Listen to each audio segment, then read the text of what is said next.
शुरू अल्लाह का नाम लेकर जो बड़ा मेहरबान निहायत रहम वाला है।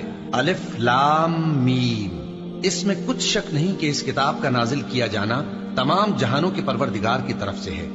क्या ये लोग ये कहते हैं कि पैगंबर ने इसको असखुद बना लिया है?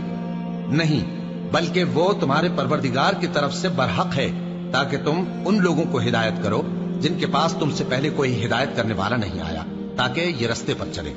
अल्लाह ही तो है जिसने आसमानों और जमीन को और जो चीजें इन दोनों में है सबको 6 दिन में पैदा किया, फिर अर्श पर जलवा अफरोज हुआ। उसके सिवा तुम्हारा न कोई दोस्त है और न सिफारिश करने वाला। क्या तुम नसीहत हासिल नहीं करते? वही आसमान से जमीन तक के हर काम का इंतजाम करता है, फिर हर काम एक रोज जिसकी मिकदार तुम्हारे शुमार के मुताबिक 1000 बरस होगी उसकी तरफ रुजू करेगा। इसी शान का है वो खालिक जो पोशीदा और जाहिर का जानने वाला है, गालिब है, बड़ा मेहरबान है।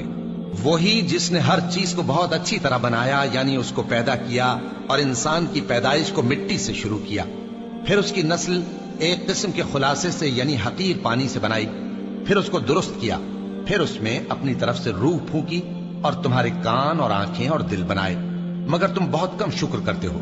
और कहने लगे कि जब हम जमीन में मलिया मेट हो जाएंगे तो क्या असर नौ पैदा होंगे? हकीकत यह है कि ये लोग अपने परवरदिगार के सामने जाने ही के कायल नहीं। कह दो कि मौत का फरिश्ता जो तुम पर मुकर्रर किया गया है तुम्हारी रूहें कब्ज कर लेता है, फिर तुम अपने परवरदिगार की तरफ लौटाए जाओगे और तुम ताज्जुब करो जब देखो कि गुनाहगार अपने परवरदिगार के सामने सर झुकाए होंगे और कहेंगे कि ऐ हमारे परवरदिगार, हमने देख लिया और सुन लिया, तू हमको दुनिया में वापस भेज दे कि नेक अमल करें, बेशक हम यकीन करने वाले हैं। और अगर हम चाहते तो हर शख्स को हिदायत दे देते, लेकिन मेरी तरफ से ये बात करार पा चुकी है कि मैं दोज़ख को जिन्नों और इंसानों सबसे भर दूंगा। सो अब आग के मजे चखो, इसलिए कि तुमने इस दिन के आने को भुला रखा था। आज हमने भी तुम्हें भुला दिया है, और जो काम तुम करते थे उनकी सजा में हमेशा के अजाब के मजे चखते रहो। हमारी आयतों पर तो वही लोग ईमान लाते हैं कि जब उनको इनके जरिए नसीहत की जाती है तो सजदे में गिर पड़ते और अपने परवरदिगार की तारीफ के साथ तस्बीह करते हैं और गुरूर नहीं करते। उनके पहलू बिछोनों से अलग रहते हैं, इस हाल में कि वो अपने परवरदिगार को खौफ और उम्मीद से पुकारते और जो कुछ हमने उनको दिया है उसमें से खर्च करते हैं। सो कोई शख्स नहीं जानता कि उनके लिए कैसी आंखों की ठंडक छुपाकर रखी गई है। ये उन अमाल का सिला है जो वो करते थे। भला जो मोमिन हो वो उस शख्स की तरह हो सकता है जो नाफरमान हो? दोनों बराबर नहीं हो सकते। जो लोग ईमान लाए और नेक अमल करते रहे उनके रहने के लिए बाग है। ये मेहमानी उन कामों की जजा है जो वो करते थे, और जिन्होंने नाफरमानी की उनके रहने के लिए दोज़ख है।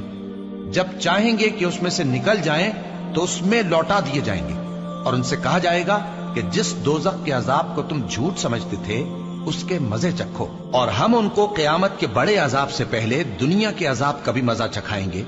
शायद वो हमारी तरफ लौट आए। और उस शख्स से बढ़कर जालिम कौन जिसको उसके परवरदिगार की आयतों से नसीहत की जाए तो वो उनसे मुंह फेर ले। हम गुनाहगारों से जरूर बदला लेने वाले हैं। और हमने मूसा को किताब दी तो तुम उनसे मुलाकात होने से मुताल्लिक शक में न होना। और हमने उस किताब को बनी इसराइल के लिए जरिया हिदायत बनाया था, और उनमें से हमने पेशवा बनाए थे जो हमारे हुक्म से हिदायत किया करते थे, जबकि वो सब्र भी करते थे और वो हमारी आयतों पर यकीन रखते थे। बिलाशुबा तुम्हारा परवरदिगार ही उनमें जिन बातों में वो इख्तिलाफ करते थे क़यामत के रोज फैसला कर देगा। क्या इनको इस अम्र से हिदायत न हुई कि हमने इनसे पहले बहुत सी उम्मतों को जिनके रहने के मकामात में ये लोग चलते फिरते हैं हलाक कर दिया? बेशक इसमें निशानियां हैं, तो ये सुनते क्यों नहीं? क्या इन्होंने नहीं देखा कि हम बंजर जमीन की तरफ पानी रवां करते हैं, फिर उससे खेती पैदा करते हैं जिसमें से इनके चौपाए भी खाते हैं और ये खुद भी खाते हैं? तो ये देखते क्यों नहीं और कहते हैं अगर तुम सच्चे हो तो ये फैसला कब होगा? कह दो कि फैसले के दिन काफिरों को उनका ईमान लाना कुछ भी फायदा न देगा और न उनको मोहलत दी जाएगी। तो उनसे मुंह फेर लो और इंतजार करो, ये भी इंतजार कर रहे हैं।